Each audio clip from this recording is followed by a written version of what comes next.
Funny how life changed, especially when it changed for the better.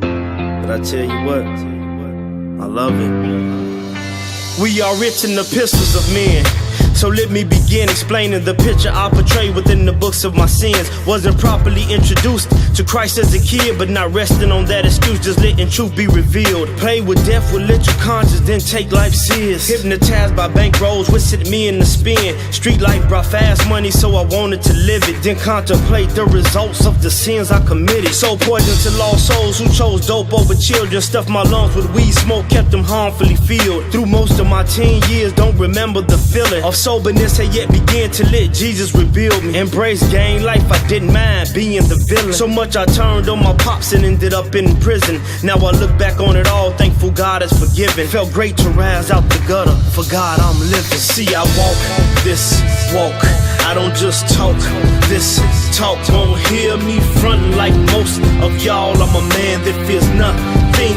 but God. I choose to live holy within the law, because I could have been dead long before. Now I'm walking in faith, standing on the word, and refuse to break or return to what hurt me. The question was raised, how serious are you about this so-called godly lifestyle that you're portraying? My answer, you basically answered your own question within your question. You said portraying, which means that I have given you a graphic description of what godliness is through carving my life into the likeness of God. Therefore, how serious am I, you ask? I'm willing to die for this. Stagnated me, felt like life hated me. No, now he set me down so the devil couldn't have his way with me. Realized he was pacing me, was moving too fast to even let his angels cover me. He knew I wouldn't last, but look at me now, heaven bound, addicted to ministry, with eagerness to touch lives with the word he instills in me. Planted like the tree of living water, Jesus Christ pivots me when challenged by those who question my street credibility. You can have that, too focused on my Christianity, cause the double-minded man's unstable, keeping my sanity. Learn to shun profane babblings and all of the vanities, without dwelling on what I thought good but really was caging me. Was painting me with worldliness but spiritually raping me, and didn't have nothing to show for it but worries and enemies. Deceived me for years, play like a friend of me. Now the joke's on you, devil, went from gutter to victory. See, I walk this walk, I don't just talk this talk. Won't hear me frontin' like most of y'all. I'm a man that fears nothing but God. I choose to live holy within the law, because I could have been dead long before. Now I'm walking in faith, standing on the word, and refuse to break or return to what hurt me. There are many in the church that shun me because of the fact that I correlate with the hood and holiness. Even some of those of the fivefold that envy the connection. Shame on you. Luke 19:10 says, for the Son of Man is come to seek and to save that which was lost.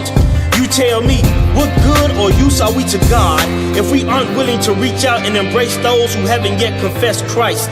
Through the connection of our uncleanliness, having no respect of persons and embracing them as children of God, not compromising with or glorifying their sin, but rather inspiring the greater in them, who have simply been plagued by the tricks of the same putrid devil we all have, all in an attempt to distract them from becoming the kings and queens they were created to be.